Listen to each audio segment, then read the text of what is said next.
milênios. Então a gente vê que hoje tem ainda uma certa divisão, mas o caminho vai para um lado. Agora, da onde remete essas diferentes traduções aí? Puxa lá de trás aí pra gente, Ju. Então, a polêmica gira em torno da tradução desse nome. Se é Júnia, que é um nome feminino, o nome de uma mulher, ou se é Júnias, que as pessoas que defendem Júnias falam que é uma abreviação para junianos, de um homem. Certo. Então, a polêmica gira em torno. É menino ou menino? Rafa. Isso. Rafa. Chá revelação. É o chá revelação. Chá revelação desse apóstolo aí, desse segundo Dessa apóstolo. pessoa. Isso. A história da tradução. Então, desde o começo, por 2 milênios, sempre foi Júnia. Feminino. Feminino. Mulher. Sim, mulher. E isso foi até o século passado. E durante 2 milênios, só um cara, um padre lá, chegou e falou assim, É o Nessel Allen. É esse? Da Nessel... Não necessariamente. Não é o Nessel Allen, tá.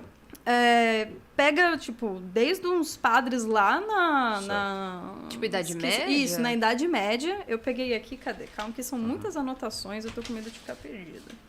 Você acha aí? Temos todo o tempo do mundo. Você acha aí? O pessoal da sua agência está te apoiando. Por exemplo, aqui, Erasmus de Roterdã. O Erasmo, ele é pré-Lutero. Ele tá naquele rolê ali. Aqui, 1469. Ele pode dizer que ele foi um pré-reformador. Sim. Eu não consegui entender se ele era um padre, um bispo, mas ele era um grande estudioso. Ele é mais acadêmico. Sim. Tem um livro dele famoso, até domínio público, que você acha na internet, chama Elogio à Loucura.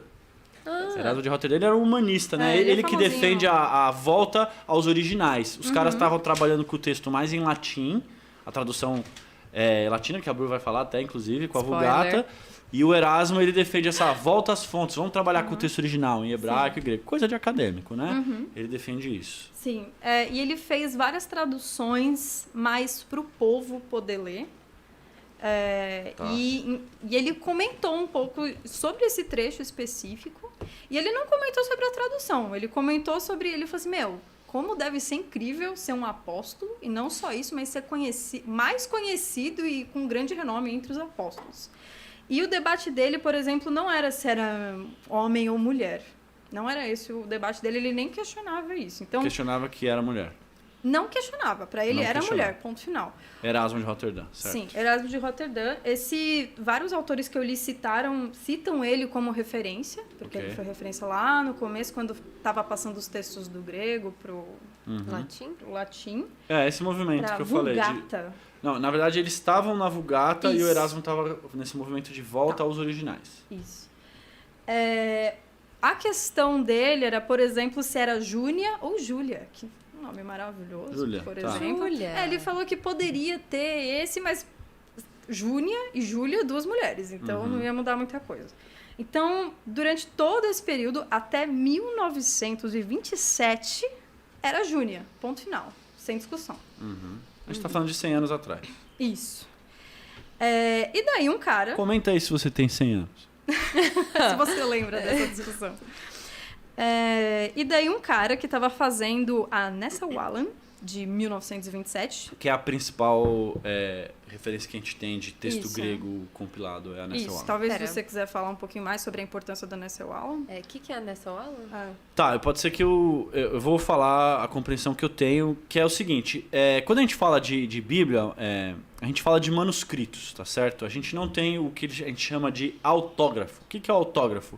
É o que o cara lá escreveu. A carta que Paulo escreveu para a igreja de Roma, esse material se decompôs. Se perdeu em algum incêndio, derrubaram a caneca de água. Não temos o autógrafo. A gente tem cópias. A cópia, existe um processo de você conseguir datar essa cópia.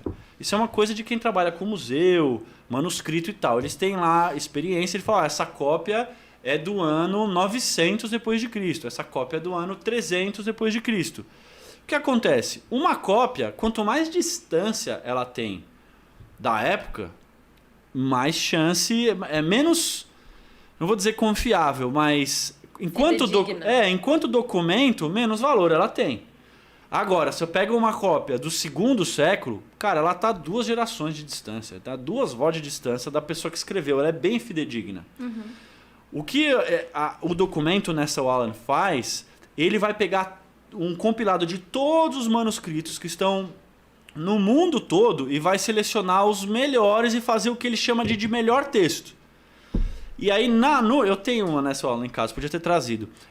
Ali você vai ter notas de rodapé. Tipo, aqui você tem uma diferença entre esse manuscrito nessa letrinha. E aí ele fala, ó, os melhores manuscritos. O que são os melhores? São os mais antigos, mais próximos da data. Eles vão assim, manuscritos posteriores vão assado. O Nesta Aula é esse trabalho acadêmico de compilação desse texto antigo. Ah, tá, entendi.